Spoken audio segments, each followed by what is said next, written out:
What I wanted to talk about this morning, the point I want to get across to you first, is in reviewing the marketplace, it's heating up a little bit, right? Say yes. And things are starting to move a little bit faster. Some of your listings are starting to move a little easier.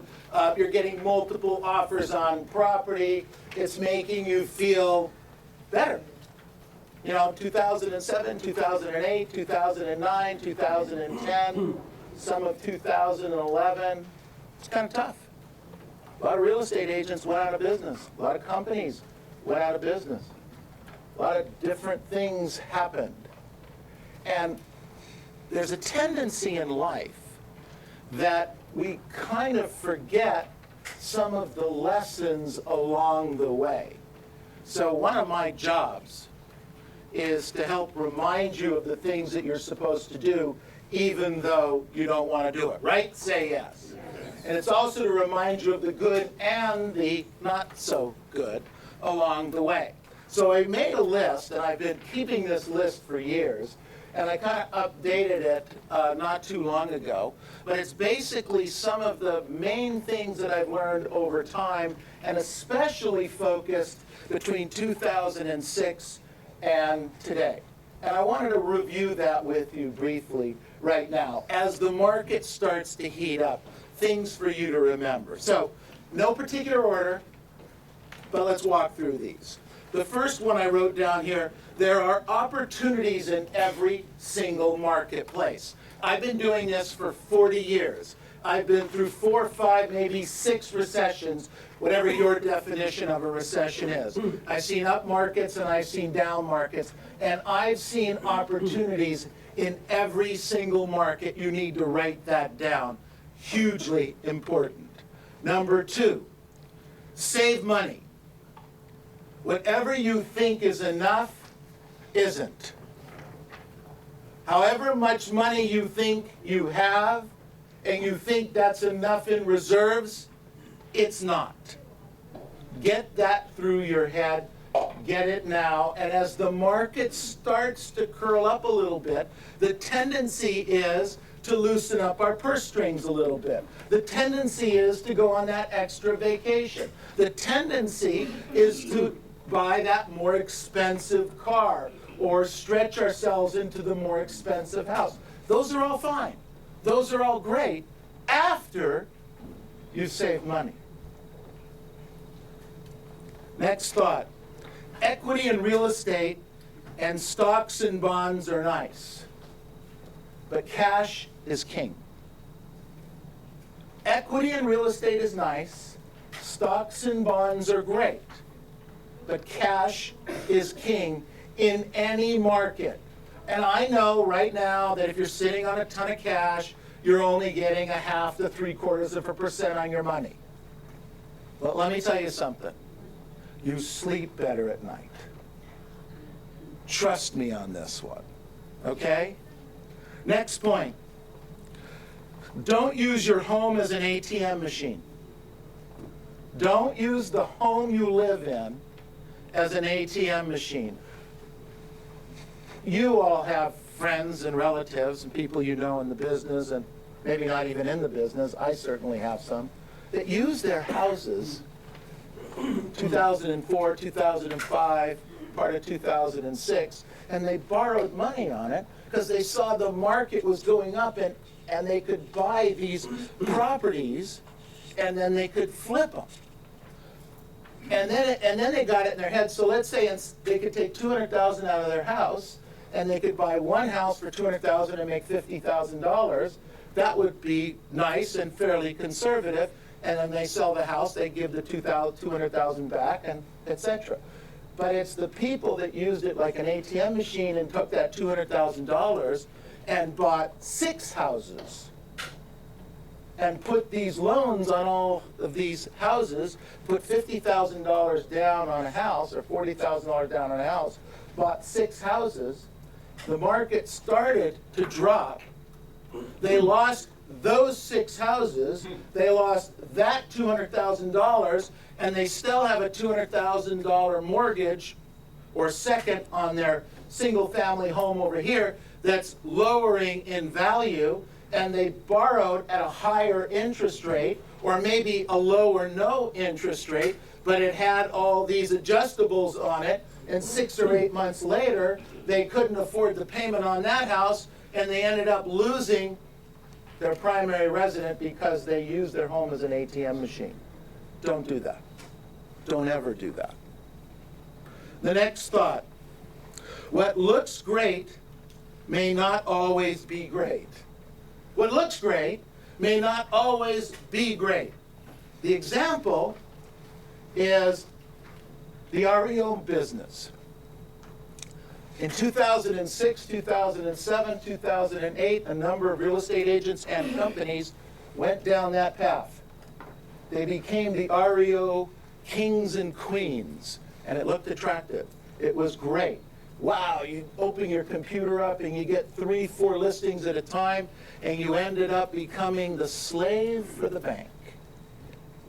Running around like some of you, not a lot of you in here, because we didn't promote that here, but you all know agents and companies that are out of business today because they went down that path. What's worth is when you go down that path, you lose your sales skills. You lose your ability to sell because you take what we call the path of least resistance. It looks good, that's my point. It looks good, it's sexy, it's exciting. Hey, I want to tell you, in 2007, I went to Dallas, I went looking. I took my wife with me. We went and walked around the whole 5-star program. And, wow, this is good. It was sexy and exciting. And, you know, the guys and gals that were sitting at the bar at, midnight with all the asset managers were the guys and gals picking up the deals and picking up the leads. Well, that's really good. You get to know somebody at a bar, so then the next time you don't go to the asset convention and somebody else does, and they sit at the bar with your asset manager, hello? Wonder bar, yeah. Don't do that. What looks great may not always be great. I wrote down number 7. Be versatile. Develop a set of skills for different markets and different opportunities. A set of skills for different markets and different opportunities. Probate. Learn it. Get good at it. Probate's here forever. People are always, what? Dying. Period. Name of the game. People are always going to be dying. Be versatile. Probate, I wrote down for sale by owners, I wrote down expireds, and I wrote down short sales. Next point. Never say never. Don't let your ego get in the way. Never say never. Don't let your ego get in the way. In 2008, as a company, we were on some very, very tough times. Very difficult times. Why? Because a lot of the business was coming in the form of REOs. And since we weren't working REOs, we weren't getting listings. And we were, and always have been, a listing company. Any of you that know me and been with me for the 40 years, we never promoted open houses. We never promoted that kind of business for years and years and years. But in 2008, because we weren't getting the listings, I wasn't going to let my ego get in the way of our company surviving and thriving and helping you survive and thrive the marketplace. I stood right here and I said, we all have to go out and start working open houses. But not just any open houses. I went and made 2,100 open house signs that say bank owned on them. And then the management staff and yourself went out and got bank owned listings to sit open houses. Those of you guys that were here at the time remembered, if you would point 20 or 30 open house signs at a particular bank owned property, you'd end up with anywhere from 10 to 50 leads that would show up at that property, right? Say yes. And when we got those leads, they were difficult. We had to sort through them. We had to work through those and work with buyers when we normally don't want to do that. But you've got to be versatile. You have to not let your ego get in the way. If I would have stood up here and said, listings are the name of the game, that's it, don't do anything else, listings, listings, listings, listings, listings, and you couldn't get a listing, what good would I have been to you? My ego is vested in not doing open houses. But you can't be attached to your ego. You have to watch what's happening in the marketplace. You guys get what I'm talking about here? Some of you made a bloody fortune in 2008 holding open houses. The company survived and moved on and continued to grow because of that simple change. At the end of 2009, listings were starting to come back. We were starting to be able to close some short sales, so we started to move in that direction. 2010, 2011, the history's in the pudding, ladies and gentlemen. We're here, we're stronger, you're better. But you have to be versatile, and you can't get so locked in with your ego. I wrote down here, what got you here may not be what gets you out and or where you want to go. What got you here may not be where you want to go. Example. If you were depending on REO business, if you were depending on doing a few transactions a year, as an example, in 2000, up until 2006, any real estate agent, whether they worked hard or they didn't work hard, whether they were a new agent or a veteran agent, could probably count on 2 or 3 transactions a year in the business just because they had a real estate license. That's just the way it was till about 2006 for most of my career up till then. Here's what happened in 2006. If you don't do something, phone canvas, door knock, learn your scripts, learn your dialogues, be consistent on a regular basis, you will sell nothing in this marketplace. 0. Can't even count on 3. Up till 2006, you might get 3. Today, you'd better be doing the activities. What got you here before, years ago, won't get you to where you want to go next year. Here's another thought.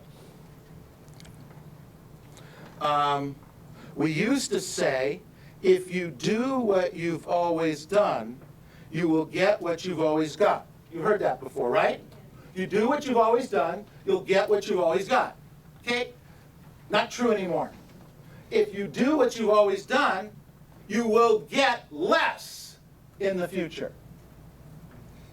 Fact. Have you guys noticed that you're working harder this year than you were last year just to make similar money? Have you noticed that? Huh? That's what I'm talking about. That's exactly what I'm talking about. If you do what you did last year, you work this many days, you prospect this many hours, and you still kind of were slimy on learning your scripts and dialogues, you got by and did a certain amount of business last year, whatever that number was. And you figured that, well, if I don't do any more, but I do the same, I'll at least get the same amount of money. And if prices rise a little bit, I get a little pay raise. And if I can squeeze Neil for another couple percent, I'll make a little bit more money. Okay? Come on, let's be honest here. That's your business plan. Well, it doesn't work.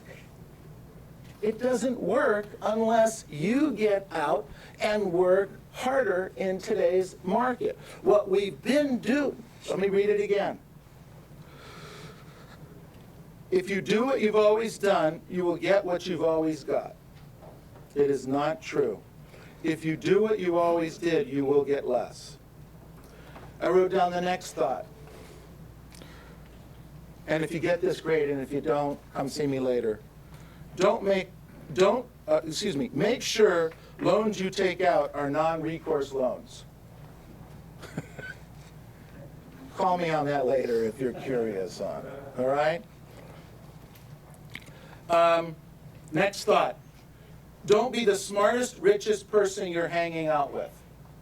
Don't be the smartest or richest person you're hanging out with. You can't grow. You can't go to the next level. You get complacent when that happens to you. Find some new friends. I wrote down here, we always must be sharpening our sales skills. You know, I have to tell you something. I've been doing this for 40 years. I am a better, sharper salesperson today than I was 35, 40 years ago. I'm much better today. And I believe that 10 years from now, I'll be better than I am today. Because of my relationship with you, I have to be. If I don't keep sharpening my skills, if I don't keep reading books, if I don't keep bringing you good information on a regular basis, at some point, you look around and say, what do I need this for? I can go across the street. Well, we'll talk about that in a second with regard to you and your business. I wrote down here, markets are cyclical. They go up and markets go down. Kiss of death thinking. This market is different. This market is unique, assuming that the time up or down will not come into play. Markets go up and markets go down. True story. Right now we're coming out of a down market, going into a slightly up market. That's great. That's exciting. Hold on to your money. What did I say? Save money. Be conservative. That's what we're talking about here. Be smart. So that when let me ask you something. And some of you have taken advantage of this marketplace. Have you seen deals over the last 2 or 3 years that you've been in the business that you would have liked to have taken advantage of but couldn't because you didn't have the financial wherewithal? Has that happened to any of you in the last 3 years? How about every one of us, right? Every one of us. Don't be in that situation.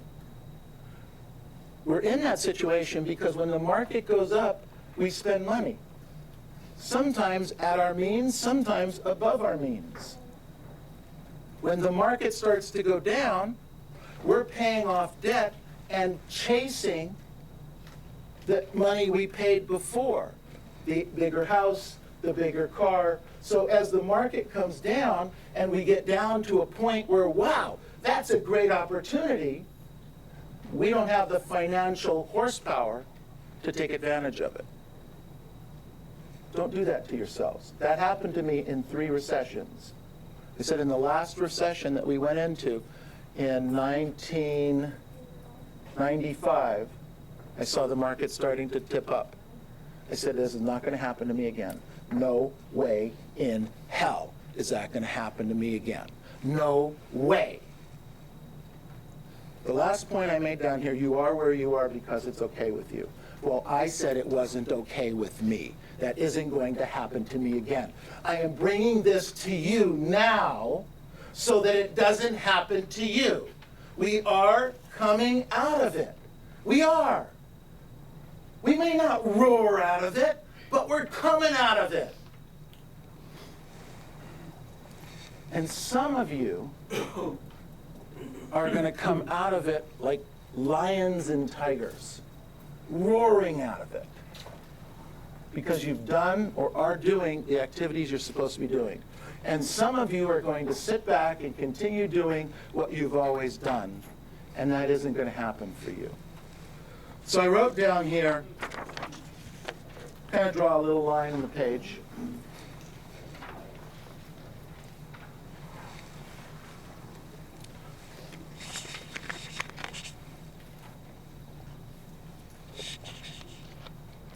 There are 50 work days left in this quarter. 50 work days left in this quarter. It's my contention that you can do anything for 50 days. Maybe not 60, maybe not 100, maybe not 240, but by gosh, you can do anything for 50 days. So here's the deal. Don't worry what you haven't done. Don't be concerned about it. I should have done this, I should have done this, I should have worked here, I should have learned that script, I should have prospected here. Don't worry about it.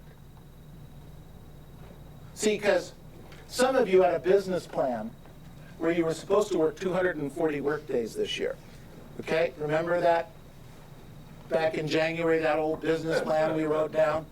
Okay? 240 days. Well, I'm telling you there's 50 left for the rest of the year. So I'm curious, what'd you do for the 190? Did you do first of all, did you work every one of the 190? Did you prospect 3 hours every day of the 190? So I'm telling you, erase that. It doesn't matter what you did. What matters is what you do for the next 50 work days. As coaches and managers, we get asked all the time what it takes to be great in this business. And our research does show us that the lack of natural talent, I want you to hear what I'm going to say, the lack of natural talent is irrelevant to great success. The lack of natural talent is irrelevant to great success in this business. I really can't tell when I meet somebody for the first time who's going to make it and who's not going to make it. I have a sense, and I might make a check at the top of the page just to kind of play a game with myself. But at the end of the day, I really, really don't know. The difference are the activities that you will do starting with your day one. If you're doing the activities, something's happening. If you're not doing the activities, nothing's happening. We found the secret to great success is painful and demanding practice along with very hard work. Write down very hard work. Come on, write it down. I know you don't want to write it down. Nobody wants to write it down. Write down, I must work very hard. You are not born, listen to this thought, you're not born a CEO, an investor, or a chess grandmaster. You're not born that way. You're not.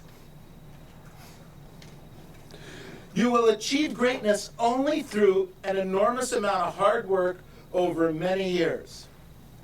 Let's face it, if great performance were easy, it wouldn't be rare. If great performance were easy, everybody'd be doing it. But it's rare, isn't it? It's very rare. I wrote down here, people who never made it are as they are because they tried, failed, and never tried again. I wrote down people who are mediocre, or I could change that word to average. People who are average are as they are because they found something that works and never try anything else.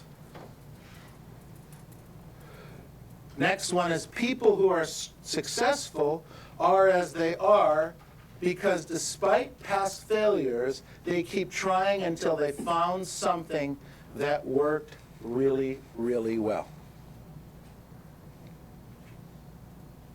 So here's a question. Why would a seller or buyer hire you? Why would a buyer or seller hire you? Why would they hire you? I wrote down here, they might because of your market knowledge. So write down market knowledge. They might because you're a hard worker. Maybe you don't have a lot of market knowledge, but you're a really hard worker. They might because you're really very persistent. You find a lead and you never let go. It's like a dog with a bone. You know, they're not sure why they want that bone, but they want that bone and they're not going to let go of it. And you're very persistent. So maybe you're not that hard a worker, but when you find an opportunity, you never let go. Or maybe you're not that much of a market, you have market knowledge. Maybe not. Maybe you have all three. Maybe you're really good with the numbers. So they'll hire you because you're really good with the numbers. Or maybe they'll hire you because you can find them some good deals.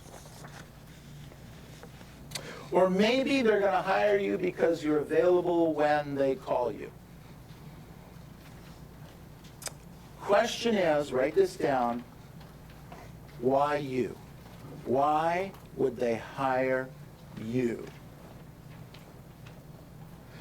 And if you don't know, or you don't have one of those 4 or 5 categories we talked about, and you're really good in 1 or 2 of them, maybe you should think about starting to work on that. Maybe you're a really hard worker, but your market knowledge could be better. Maybe your market knowledge is fabulous, but you don't know what to say and how to say it when the opportunity comes up to you. Or maybe you get the opportunity and you know what to say and how to say it, but you don't follow up. You get a lead, you went door knocking, you went phone canvassing, they said, yeah, we might want to do something in a few weeks. You put the lead in your shirt pocket or your purse or your clipboard, and then 3 months from now when you're going through stuff, you find it, you go, shoot, I forgot to call Louis. So then you get up your guts gauge to call Louis, and the number's been disconnected. How come? Louis sold and moved. Darn Louis. How come he didn't call me? Well, actually, the truth be known, Louis was looking for your phone number, but he couldn't find it. And then he figured that since he told you to call him in a few weeks and you didn't call him, he said, well, I don't need somebody that isn't going to follow up on me. Let me ask you guys a question, just a side note just popped into my head. In your lives, in your world, buying cars, buying washing machines, buying suits and clothes, getting bids on your houses, getting a roof done, maybe working with a pastor or minister or rabbi, somebody in the church, something, whatever, maybe a hairdresser or nails. If you ask somebody to follow up with you and they didn't follow up with you, do you ever in your mind fire that person and say, you know what, I'm not going to do business with that person, I'm going to go find somebody? Has that ever crossed your mind? Absolutely. All of us have had those experiences. Ladies and gentlemen, that's what's happening to you when you don't follow up. Exactly the same thing. When you tell somebody, I will call you back at 2 o'clock, and you don't call them back at 2 o'clock, that's check 1, strike 1. You tell somebody you're going to get back to them with some numbers, you better get back to them with some numbers. You better get them that information.